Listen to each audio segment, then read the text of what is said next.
जब हम भारतीय सिनेमा के बारे में सोचते हैं तो क्या ख्याल आता है? ग्लैमर, स्टारडम, चकाचौंध, है ना? लेकिन इस चमक के पीछे दशकों तक एक कानूनी लड़ाई चलती रही, एक ऐसी लड़ाई जिसके बारे में बहुत कम लोग जानते हैं। तो आज चलिए इसी अदृश्य अनुबंध की परतें खोलते। सोचिए, हर एक ब्लॉकबस्टर फिल्म के पीछे ना क्रिएटर्स की पूरी फौज होती है, मतलब लाइटमैन से लेकर जूनियर आर्टिस्ट तक हजारों लोग। पर क्या कभी यह सवाल मन में आया कि दशकों तक क्या ये लोग, इनकी मेहनत कानूनी तौर पर सुरक्षित थी? यही वो सवाल है जो हमारी आज की कहानी का बेस है। और यकीन मानिए, ये सिर्फ किसी कानून का बोरिंग विश्लेषण नहीं होने वाला। ये एक कहानी है, एक ऐसे कानून की जिसने सिल्वर स्क्रीन के साए में काम करने वालों को उनके हक दिलाने का वादा किया और इसने इंडस्ट्री को हमेशा के लिए बदल कर रख दिया। तो चलिए कहानी शुरू करते हैं। हम चलते हैं 1981 से भी पहले के दौर में। वो एक ऐसा वक्त था जब इंडियन फिल्म इंडस्ट्री सच कहें तो एक अनरेगुलेटेड और कई बार तो काफी शोषण वाली जगह हुआ करती थी, खासकर उनके लिए जो पर्दे के पीछे काम करते थे। अब जरा उस दौर की हकीकत को महसूस कीजिए।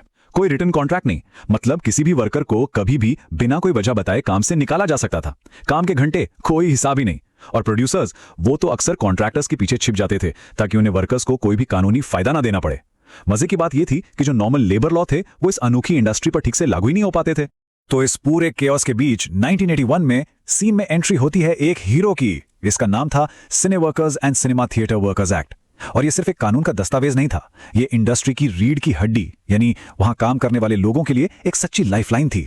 इस एक्ट ने ना 3 बड़े और कह सकते हैं कि क्रांतिकारी बदलाव किए।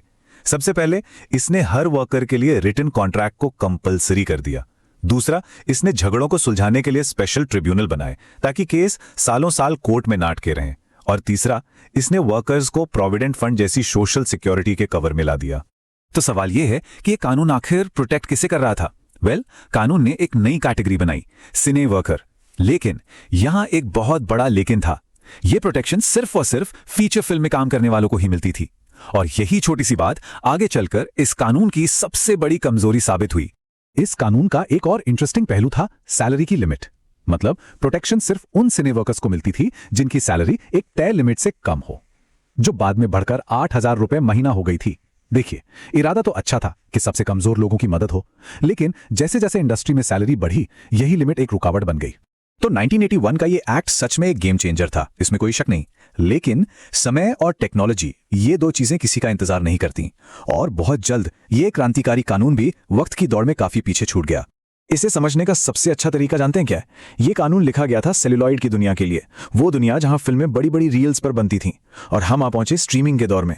मतलब कानून और असलियत के बीच एक बहुत बहुत बड़ा गैप आ गया था। देखिए कि वक्त के साथ इंडस्ट्री ने कैसे करवट ली। 1981 में एक्ट पास हुआ, फिर आई 90s और सैटेलाइट टीवी ने तो एक पूरी की पूरी नई वर्कफोर्स खड़ी कर दी। और फिर 2010 के बाद तो ओटीटी प्लेटफॉर्म्स का जैसे धमाका ही हो गया। अब इन सब में लाखों लोग काम कर रहे थे, लेकिन वो 1981 वाला पुराना कानून वो इन पर लागू ही नहीं होता था। वही फीचर फिल्म वाली छोटी सी परिभाषा, वही इस एक्ट की सबसे बड़ी कह सकते हैं घातक खामी बन गई। TV serials, web series, ad films में काम करने वाले लाखों वर्कर्स कानूनी तौर पर बिल्कुल बेसहारा थे। क्यों? क्योंकि टेक्निकली वो सिने वर्कर की परिभाषा में फिट ही नहीं बैठते थे। लेकिन रुकिए, कहानी यहां खत्म नहीं होती। सालों के लंबे इंतजार के बाद इंडियन लेबर लॉज में एक बहुत बड़ा, एक मैसिव बदलाव आया। 1981 के उस पुराने एक्ट को हटा दिया गया और उसे 2020 के नए मॉडर्न लेबर कोड्स में एक तरह से रीबूट कर दिया गया। ये बदलाव कितना बड़ा था, ये इस टेबल को देखकर एकदम साफ हो जाता है। देखिए, जहां पहले सिने वर्कर्स थे, अब उन्हें ऑडियो विजुअल वर्कर कहा जाता है। इसका मतलब इसमें अब टीवी, ओटीटी, डिजिटल एड सब कुछ आ गया। और सबसे बड़ी बात, सैलरी की कोई लिमिट नहीं। मतलब अब हर वर्कर प्रोटेक्टेड है, चाहे उसकी सैलरी कुछ भी हो। और ये नए कोड्स सिर्फ परिभाषा नहीं बदलते, ये अपने साथ कई नए अधिकार भी लेकर आते हैं। जैसे 40 साल से ज्यादा उम्र के वर्कर्स के लिए अब हेल्थ चेकअप कंपलसरी है। काम के घंटे अब 8 तक लिमिट कर दिए गए हैं और ओवर टाइम का डबल पैसा मिलेगा। और हाँ, पूरी सेफ्टी के साथ अब महिलाएं भी नाइट शिफ्ट में काम कर सकती हैं। तो सवाल यह है कि इन सब का आज की इंडस्ट्री पर क्या असर पड़ रहा है? देखिए, ये सिर्फ कुछ नियमों का फेरबदल नहीं है, ये पूरे मीडिया और एंटरटेनमेंट जगत के लिए एक नई डील है, एक नया आगाज है। और ये एक विन विन सिचुएशन है। एक तरफ वर्कर्स को इज्जत, सेफ्टी और फाइनेंशियल सिक्योरिटी मिलती है, तो दूसरी तरफ प्रोड्यूसर्स को भी एक स्टेबल माहौल मिलता है जहां रूल्स एकदम क्लियर हैं और अचानक होने वाले झगड़े या हड़ताल का डर कम हो जाता है। आखिर में इस कानून का पूरा सफर हमें एक बहुत जरूरी सबक सिखाता है, वो ये कि कोई भी कानून हमेशा के लिए परफेक्ट नहीं हो सकता। अगर उसे असरदार बने रहना है तो उसे उस इंडस्ट्री के साथ साथ बदलना ही होगा जिसे वो रेगुलेट करता है। और यही बात हमें सीधे भविष्य में ले आती है। आज एआई और वर्चुअल प्रोडक्शन जैसी नई टेक्नोलॉजीज इंडस्ट्री को एक बार फिर से बदल रही हैं। तो असली सवाल यह है, क्या हमारे कानून इस नई चुनौती के लिए तैयार हैं? क्रिएटर्स के हक की इस कहानी का अगला चैप्टर क्या होगा? ये एक ऐसा सवाल है जिस पर हम सबको सोचना होगा।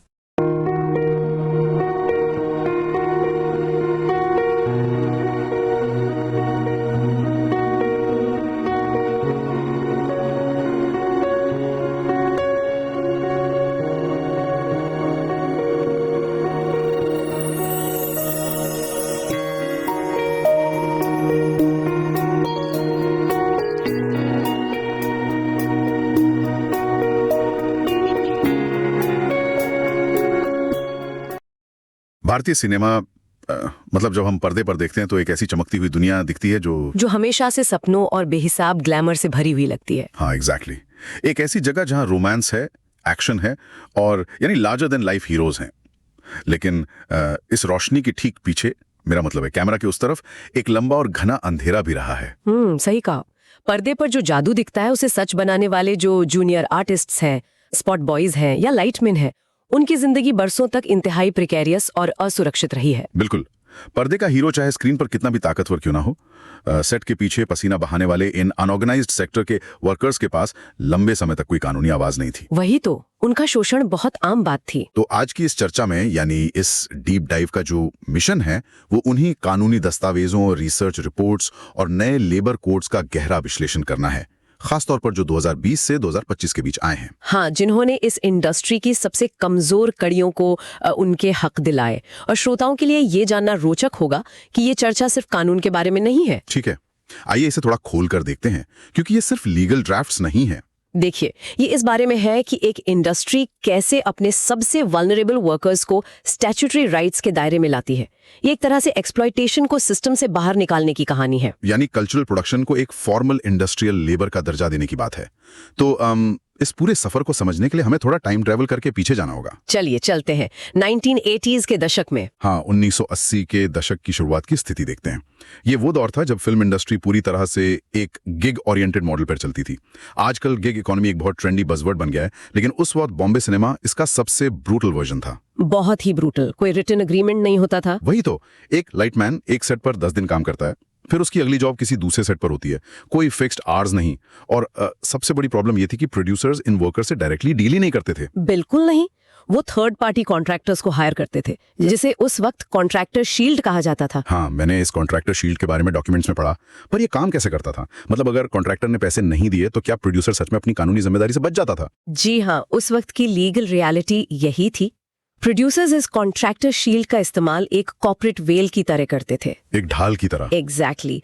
उनका डिफेंस बड़ा सिंपल था कि उनका कॉन्ट्रैक्ट तो कॉन्ट्रैक्टर के साथ है, वर्कर के साथ नहीं। अगर वर्कर को वेजेस नहीं मिले या सेट पर आग लगने से किसी की मौत हो गई तो लायबिलिटी कॉन्ट्रैक्टर की है, मेरी नहीं। बाप रे, ये तो पूरी तरह से अपनी जिम्मेदारी से भागना हुआ। और क्योंकि कॉन्ट्रैक्टर के पास अक्सर एसेट्स नहीं होते थे, वर्कर आखिर में खाली हाथ रह जाता था। उस दौर के आम इंडस्ट्रियल कानून जैसे फैक्ट्रीज एक्ट इनकी मदद नहीं कर पाते थे, क्योंकि फिल्म सेट तो कोई फैक्ट्री नहीं है ना। सही कहा। और इन गिग वर्कर्स का कोई एक परमानेंट एम्प्लॉयर नहीं था। यहाँ एक बहुत बड़ा रेगुलेटरी वैक्यूम था जिसका फायदा उठाया जा रहा था। ये तो एक्सप्लॉयटेशन की एक्सट्रीम लिमिट थी। तो फिर आखिर इस कॉन्ट्रैक्टर शील्ड को तोड़ा कैसे गया? किसने ये तय किया कि अब ये बहाना नहीं चलेगा? यहाँ एंट्री होती है 1981 के रेवोल्यूशन की। दिसंबर 1981 में इंडियन पार्लियामेंट ने the cine workers and cinema theatre workers regulation of employment act पास किया। हाँ, ये वही एक्ट है जिसके फॉर्म ए के बारे में मैंने पढ़ा था। और यहाँ जो सबसे रोचक बात है वो ये है कि इसने पूरा गेम बदल दिया। गेम बदला क्योंकि इस कानून ने सीधे उस रूट कॉज पर अटैक किया। इसने बिना प्रॉपर रिटन एग्रीमेंट के किसी भी वर्कर को काम पर रखना कंप्लीटली इलीगल बना दिया। यानी फॉर्म ए भरना मैंडेटरी हो गया। और इस फॉर्म की सबसे बड़ी ताकत ये थी कि इसमें लीगली तय किया गया कि अगर वर्कर थर्ड पार्टी कॉन्ट्रैक्टर के जरिए भी हायर हुआ है, हाँ, तो भी उस एग्रीमेंट पर प्रिंसिपल प्रोड्यूसर के सिग्नेचर्स होना लाजमी है। वेट, इसका सीधा मतलब ये हुआ कि अगर कॉन्ट्रैक्टर पैसे लेकर फरार हो जाए तो प्रिंसिपल प्रोड्यूसर को अपनी जेब से पैसे देने होंगे। एग्जैक्टली। वर्कर का पैसा नहीं रुकेगा। कानून ने साफ कर दिया कि प्रिंसिपल एम्प्लॉयर की लायबिलिटी प्राइमरी है। और ये कॉन्ट्रैक्ट सिर्फ एक आम पीस ऑफ पेपर नहीं था, उसमें काफी डिटेल्स थे, राइट? बहुत डिटेल्स। इसमें स्ट्रिक्टली डिफाइन किया गया था कि अगर आउटडोर शूट है तो वर्कर का ट्रैवल, अकोमोडेशन और डेली अलाउंस प्रोड्यूसर कवर करेगा। अगर शूट किसी एक्सीडेंट या दंगे की वजह से रुकता है, फोर्स मेजोर जिसे कहते हैं। हाँ, तो प्रोड्यूसर तब तक का पूरा हिसाब क्लियर करेगा। इस कानून के पीछे का कारण ये था कि कल्चरल प्रोडक्शन में जो शोषण हो रहा है उसे खत्म करके एक फॉर्मल फ्रेमवर्क बनाया जाए। ये सच में एक मैसिव शिफ्ट लगता है, एक बेसिक डिग्निटी इस्टेब्लिश करने की कोशिश। और इस कानून के डॉक्यूमेंट्स पढ़ते हुए एक और चीज ने मुझे बहुत हैरान किया। वो क्या था? सोशल सिक्योरिटी और गिग इकोनॉमी का कनेक्शन। गिग इकोनॉमी में सबसे बड़ा इशू यही होता है कि जब आपका कोई एक परमानेंट बॉस नहीं है तो प्रोविडेंट फंड या ईपीएफ कैसे बनेगा? ये गिग वर्कर्स की सबसे बड़ी ट्रेजेडी होती है। पर 1981 में ही कानून बनाने वालों ने इसका एक बहुत ही out of the box solution निकाल लिया था। सेक्शन 16 के तहत उन्होंने एक 3 फिल्म रूल इंट्रोड्यूस किया। हाँ, ये रूल उस वक्त के हिसाब से बहुत विजनरी था, है ना? उन्होंने कहा कि अगर एक सिनेमाकर ने अलग अलग प्रोड्यूसर्स के साथ मिलकर सिर्फ 3 फीचर फिल्म्स में काम कर लिया तो उसे ईपीएफ का हक मिल जाता था। उसकी सोशल सिक्योरिटी पोर्टेबल हो गई। ये एक मास्टर स्ट्रोक था सच में। आमतौर पर पीएफ जैसे बेनिफिट्स सिर्फ ट्रेडिशनल एम्प्लॉयमेंट्स में मिलते हैं, जहां आप सालों तक एक ही डेस्क पर बैठते हैं। मोबाइल वर्कफोर्स के लिए कस्टमाइज्ड पोर्टेबल ईपीएफ डिजाइन करना बड़ी बात थी। और इस एक्ट ने सिर्फ फिल्म सेट्स तक खुद को सीमित नहीं रखा। अगर हम एग्जीबिशन सेक्टर यानी थिएटर्स की बात करें तो वहां की कहानी तो और भी अलग है। थिएटर्स के मामले में कानून का अप्रोच बहुत अग्रेसिव और जरूरी था। आमतौर पर लेबर लॉज जैसे ईपीएफ तब लगते हैं जब किसी कंपनी में कम से कम 20 लोग काम कर रहे हों। 20 वर्कर्स का थ्रेशोल्ड जो स्टैंडर्ड है। पर उस वक्त छोटे टाउन्स में जो टूरिंग टॉकीज या सिंगल स्क्रीन थिएटर्स थे, वहां मुश्किल से 5-7 लोग काम करते थे।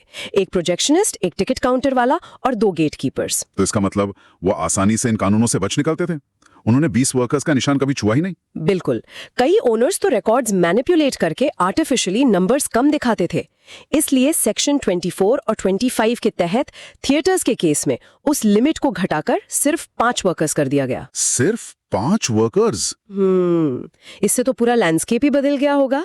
छोटे से कस्बे के थिएटर का गेटकीपर भी अचानक से कानूनी सुरक्षा के घेरे में आ गया। ग्राउंड लेवल पर इस 5 वर्कर रूल का इम्पैक्ट सच में बहुत बड़ा था। यहाँ पर बात सच में बहुत दिलचस्प हो जाती है। कानून तो बन गया, प्रोड्यूसर पे लायबिलिटी आ गई, थिएटर्स पर रूल्स लग गए, पर एक आम वर्कर जिसे पैसे नहीं मिले वो सिविल कोर्ट के लंबे चक्कर कैसे काटेगा? ये कानून बनाने वालों ने भी सोचा था। उन्हें पता था कि लंबे सिविल मुकदमे लड़ना एक स्पॉट बॉय के बस की बात नहीं है। इसलिए इस नए कानून में जस्टिस को स्पीड अप करने के लिए एक मल्टी टियर सिस्टम लाया गया। यानी जल्दी न्याय दिलाने की व्यवस्था? हाँ, ग्राउंड लेवल पर उन्होंने कॉन्सिलिएशन ऑफिसर्स अपॉइंट किए, जिनका काम था कंप्लेंट्स रिसीव करना और सेटलमेंट करवाना। और अगर वहां बात नहीं बनती तो केस सीधा सिनी वर्कर्स ट्रिब्यूनल्स के पास जाता था, जो फॉर्म सी के तहत बनाए गए थे। और इन ट्राइब्यूनल्स के पास पावर कितनी थी? क्या एक अमीर प्रोड्यूसर इन्हें हल्के में ले सकता था? बिल्कुल नहीं। इन ट्राइब्यूनल्स को बाकायदा सिविल कोर्ट की ताकत मिली थी। ये प्रोड्यूसर को समन कर सकते थे, फाइनेंशियल रिकॉर्ड्स की डीप अकाउंटिंग करवा सकते थे। पर इनकी सबसे बड़ी खूबी शायद इनकी स्पीड थी, जैसा मैंने रिपोर्ट में देखा। बिल्कुल, डिले टैक्टिक्स नहीं चल सकती थी वहां। सही पकड़ा। प्रोड्यूसर्स हर हफ्ते नई तारीख नहीं मांग सकते थे। रूल्स थे कि पूरे केस में एक पार्टी को सिर्फ 3 एडजर्नमेंट्स मिल सकती थी। सिर्फ 3 तारीख? वो भी मैक्सिमम कितने दिन के लिए? मैक्सिमम 1 हफ्ते के लिए पर एडजर्नमेंट। और इन ट्राइब्यूनल्स के जज हाई कोर्ट या सीनियर डिस्ट्रिक्ट जज लेवल के ऑफिसर्स होते थे। तो इसका मतलब उन्हें ताकत और स्पीड दोनों दी गई थी ताकि अमीर और गरीब के बीच की कानूनी लड़ाई बराबरी की हो सके। लेकिन जैसे हर अर्ली सिस्टम में कुछ खामियां होती हैं, इस कानून में भी ग्लिचेस थे। बहुत बड़े ग्लिचेस थे, और इस ब्लाइंड स्पॉट की कीमत आने वाले दशकों में हजारों वर्कर्स ने चुकाई। हाँ, 1981 के एक्ट में एक शब्द था जिसने आगे चलकर पूरी आफत मचा दी। वो शब्द था फीचर फिल्म। यानी कानून सिर्फ उन्हीं को कवर करता था जो ऐसी फिल्म में काम करें जो सिनेमा हॉल के पर्दे पर चलेगी और जिसमें डायलॉग होंगे। और इसी एक कंडीशन ने टेलीविजन और आगे चलकर डिजिटल वर्कर्स को बाहर कर दिया। जब इंडिया में टीवी बूम आया 90s में, रामायण या बाद में डेली सोप्स और एड्स का दौर शुरू हुआ, तो वहां काम करने वाले कैमरा ऑपरेटर्स और सेट डिजाइनर्स इस कानून ने दायरे से बिल्कुल बाहर हो गए, क्योंकि टीवी सीरियल एक फीचर फिल्म तो नहीं है। वही डार्क एज फिर से लौट आई, जहां कॉन्ट्रैक्टर पैसे ना दे तो प्रोड्यूसर लायबल नहीं होता था, और ओटीटी प्लेटफॉर्म्स या वेब सीरीज आने पर स्थिति और भी खराब हो गई। और इसके साथ एक और अजीब ट्रैप था कानून में, वेज सीलिंग का ट्रैप, यानी वेतन की सीमा। हाँ, ये वेज सीलिंग एक बहुत बड़ा मुद्दा था। कानून शुरू में सिर्फ उन सिनेमाकर्स को प्रोटेक्ट करता था जो महीने के 1600 रुपए कमाते थे, और बाद में इसे बढ़ाकर 8000 रुपए किया गया। इससे थोड़ा भी ज्यादा कमाने वाले मिड लेवल टेक्नीशियंस की कोई कानूनी सुरक्षा नहीं थी। एक असिस्टेंट डायरेक्टर जो थोड़ा बेहतर कमा रहा है वो ऑटोमेटिकली इस सेफ्टी नेट से बाहर हो जाता था। अगर हम इसे बड़ी तस्वीर से जोड़कर देखें तो इन लूपहोल्स की वजह से कोर्ट्स में लीगल बैटल्स का अंबार लग गया। थोड़ा कोर्ट केसेस के बारे में बताएं। थिएटर ओनर्स ने इस 5 वर्कर रूल को कैसे चैलेंज किया? सिनेमा थिएटर ओनर्स में सुप्रीम कोर्ट और हाई कोर्ट्स में इस रूल को आर्टिकल 14 यानी राइट टू इक्वालिटी के खिलाफ बताकर चैलेंज किया। उनका कहना था कि जब बाकी सभी इंडस्ट्रीज पर 20 वर्कर्स का रूल लगता है तो सिर्फ हम पर 5 क्यों? देखा जाए तो आम आदमी को उनका लॉजिक एक बार के लिए सही लग सकता है, तो क्या कोर्ट्स ने उनकी बात मानी? नहीं, कोर्ट्स ने हमेशा वेलफेयर लेजिस्लेशन को सपोर्ट किया। 1987 का विश्वनाथा पाई केस और 1994 का union of India versus Murugan talkies case इसके सबसे बढ़िया एग्जांपल्स हैं। इन केसेस में जजेस ने क्या साफ किया? कोर्ट्स ने साफ कहा कि थिएटर वर्कर्स एक कमजोर तबका है, उनकी वर्किंग कंडीशंस खराब होती हैं और उन्हें विशेष कानूनी सुरक्षा की जरूरत है। उन्होंने कहा कि थिएटर ओनर अपने कैंटीन वर्कर को अलग दिखाकर वर्क अकाउंट कम नहीं कर सकते। जुडिशरी ने तो वर्कर्स को सपोर्ट किया, पर 2020 आते आते ये क्लियर हो चुका था कि कोर्ट्स के पैचवर्क से इंडस्ट्री नहीं चल सकती, एक क्लीन स्लेट चाहिए थी। और वही पैराडाइम शिफ्ट 2025 के इन नए लेबर कोड्स के रूप में हमारे सामने आया है। 1981 के उस पुराने एक्ट को हटाकर अब नए कानून बनाए गए हैं। लेकिन इस नए दौर की एक और बड़ी बात डीक्रिमिनलाइजेशन है। पहले कानूनी गलती पर प्रोड्यूसर्स को जेल हो सकती थी, जिसे इंस्पेक्टर राज कहा जाता था। बिल्कुल, जन विश्वास एक्ट 2023 ने इसे बदल दिया है। अब जेल की जगह फाइनेंशियल पेनल्टीज लगती हैं।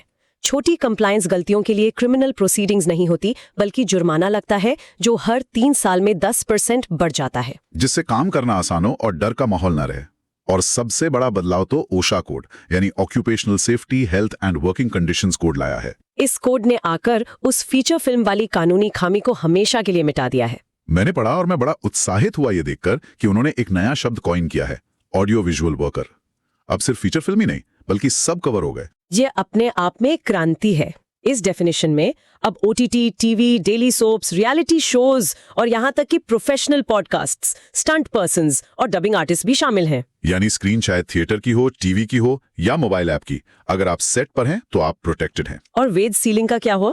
वो वेज सीलिंग का ट्रैप पूरी तरह से खत्म कर दिया गया है। Abolition of ways ceilings.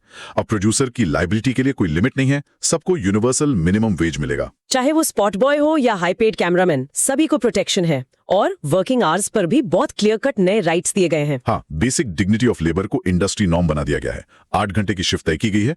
अगर शूट लंबा चलता है तो डबल ओवरटाइम पे लाजमी है। और फ्री हेल्थ चेकअप्स की भी बात थी ना? बिल्कुल। 40 साल से ऊपर के जो वर्कर्स हैं उनके लिए प्रोड्यूसर द्वारा साल में एक बार फ्री हेल्थ चेकअप लाजमी कर दिया गया है। और कंप्लायंस ट्रैक करने के लिए यूनिफाइड फॉर्म IX लाया गया है, जिससे पूरा प्रोसेस कंप्लीटली डिजिटल हो गया है। अब वो पुराने कागज वाले फॉर्म नहीं भरे जाते हैं, इलेक्ट्रॉनिक रिकॉर्ड्स मेंटेन होते हैं, जिससे फ्रॉड या वेज चोरी का स्कोप लगभग खत्म हो जाता है। तो इन सब का आखिर मतलब क्या है? अगर हम इस चर्चा को समेटते हुए सोचें तो ये सफर दिखाता है कि कैसे एक इंडस्ट्री अपने अनसंग हीरोज को कानूनी ढाल पहनाते हैं, वो लोग जो पीछे रह गए थे। हाँ, ये एक बहुत लंबा और मुश्किल सफर रहा है। 1981 के फॉर्म ए से लेकर 2025 के इस डिजिटल फॉर्म IX तक का सफर एंटरटेनमेंट इंडस्ट्री में काम करने वालों के सम्मान और सुरक्षा की एक सच्ची कहानी है। और अगर हम देखें तो किसी के लिए भी ये जानना जरूरी क्यों है, क्योंकि हम जो एंटरटेनमेंट अपनी स्क्रीन पर कंज्यूम करते हैं उसके पीछे हजारों लोगों की मेहनत और उनके कानूनी अधिकारों का एक लंबा संघर्ष छुपा होता है। जब लोग आजकल घर बैठकर आराम से वेब सीरीज देखते हैं तो उन्हें पता होना चाहिए कि सेट पर काम करने वालों ने सम्मान के लिए कितनी लंबा लड़ाई लड़ी है। इस विश्लेषण से एक बहुत जरूरी सवाल खड़ा होता है, एक ऐसी चीज जो हमें आगे के लिए सोचने पर मजबूर करती है। हो गया। आज कानून ने डिजिटल मीडिया और OTT वर्कर्स को तो सुरक्षा दे दी है, लेकिन जिस तेजी से आर्टिफिशियल इंटेलिजेंस आगे बढ़ रहा है, जनरेटिव मॉडल्स और डीप फेक्स बन रहे हैं, हाँ, AI का आना तो एक बिल्कुल नया तूफान है। तो कल को AI टूल्स चलाने वाले प्रॉम्प्ट इंजीनियर्स या AI से जनरेट होने वाले कंटेंट के पीछे के अनजान डिजिटल गिग वर्कर्स, क्या उनके लिए हमें एक और नए पैराडाइम शिफ्ट की जरूरत पड़ेगी? जिनकी आवाज या चेहरा बिना सेट पर गए इस्तेमाल हो रहा है, उनके राइट्स कहाँ हैं? ये वाकई में एक सोचने पर मजबूर कर देने वाला विचार है। डिजिटल लेबर और AI के इस नए दौर में कानून को फिर से एक बार खुद को बदलना पड़ेगा। और इसी विचार उत्तेजक सवाल के साथ हम आज की इस चर्चा को यहीं समाप्त करते हैं। इन दस्तावेजों और कानूनों का ये विश्लेषण हमें सिखाता है कि बदलाव हमेशा जारी रहता है।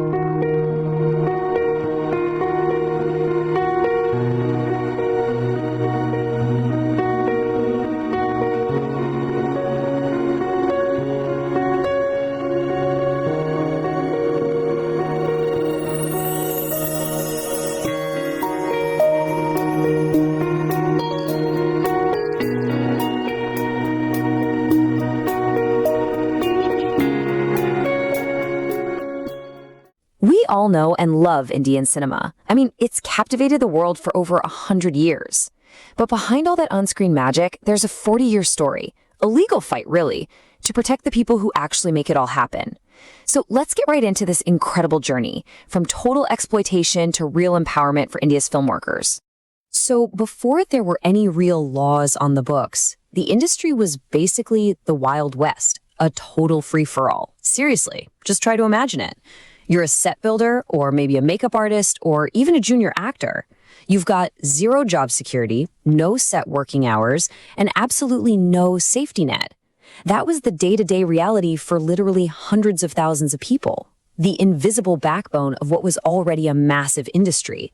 Okay, so what does that Wild West really mean for the folks on the ground? Well, before 1981, the legal landscape was, well, it was a desert.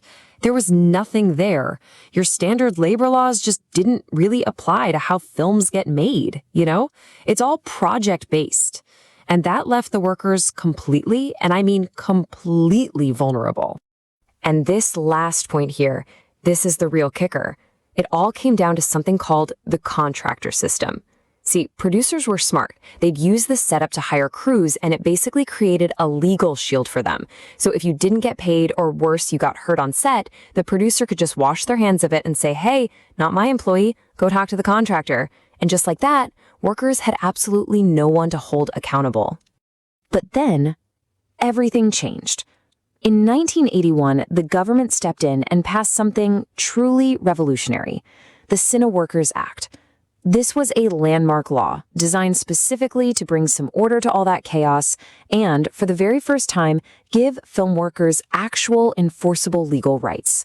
So let's take a look at what made this law so important.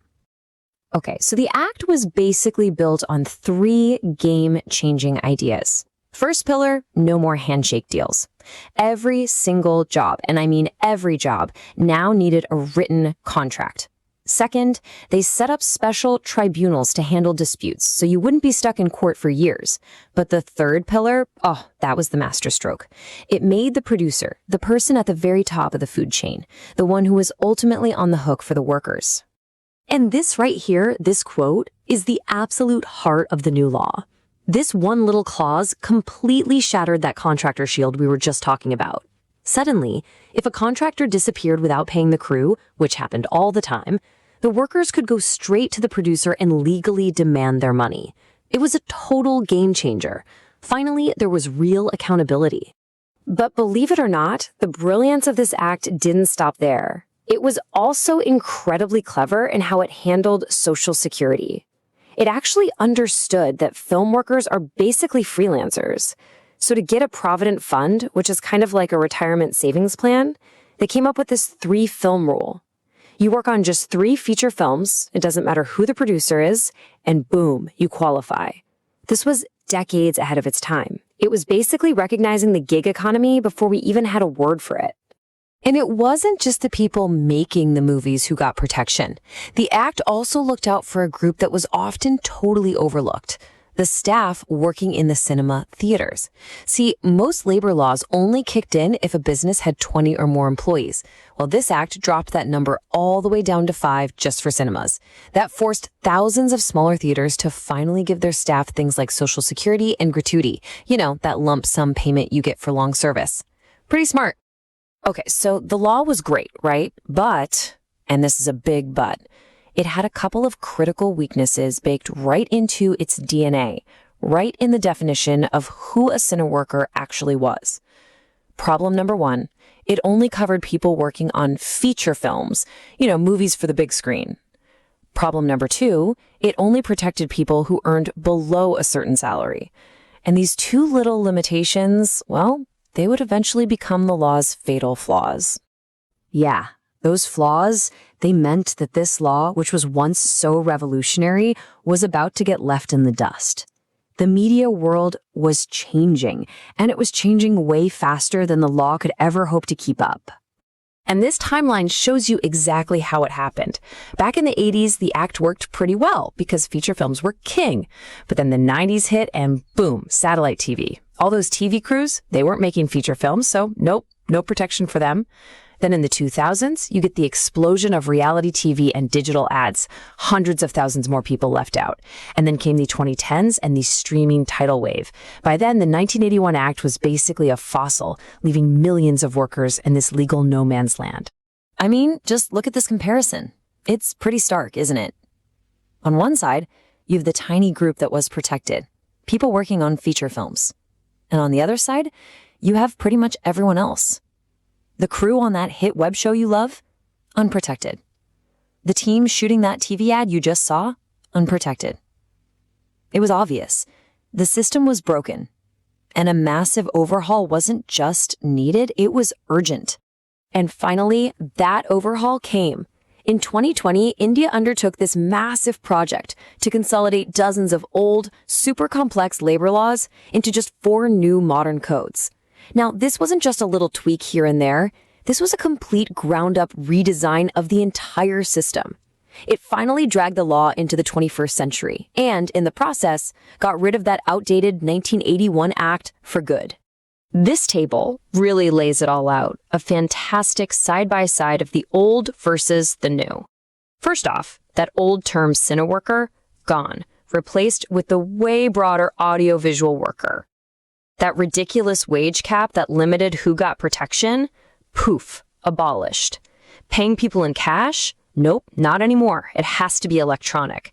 And check this out, health and safety. Mandatory annual health checkups are now the law. This is just a monumental leap forward. And really the beating heart of this whole modernization is that new definition, audio-visual worker. It is so broad, it covers pretty much everyone.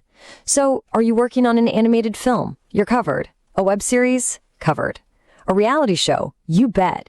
It even specifically calls out people like stunt performers and dubbing artists, groups that were just completely ignored for decades. And the upgrades just keep coming.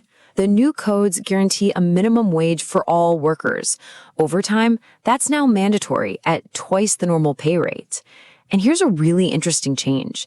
Government inspectors are no longer just there to hand out fines. Their new role is to be inspector cum facilitators, which means they're actually there to help producers comply with the law. It's a huge shift, a real move towards making the whole industry more professional and fair for everybody. So we've gone on this 40-year journey. Let's step back and ask the big question. What's the real impact of all this? Why does this whole overhaul actually matter? This chart gives us a really nice big picture view. You can see the ripple effect of these changes. It really is a win-win for the whole ecosystem. The biggest piece of the pie, of course, is way more protection for workers. But look at the other benefits. It makes compliance way easier for producers, it helps reduce disputes and strikes, and it even helps the government by bringing a huge part of the economy out of the shadows. So let's just break that down one last time. What does it mean for workers? It means finally being seen by the law. It means safer working conditions and a shot at real financial security. What about for producers? It means a more stable, more predictable, and more professional business environment. And for all of us, for society, it means that the people who create our culture, the artists, the technicians, are finally being treated with the dignity they've always deserved. You know, this whole 40-year story teaches us one huge lesson. The law has to keep up with technology. It took decades for it to finally catch up to things like streaming and digital media. And that brings us to the final and maybe most important question. What's next? With things like AI, virtual production, and media we can't even imagine yet, what's going to be the next big fight for the rights of the people who create the stories we all love?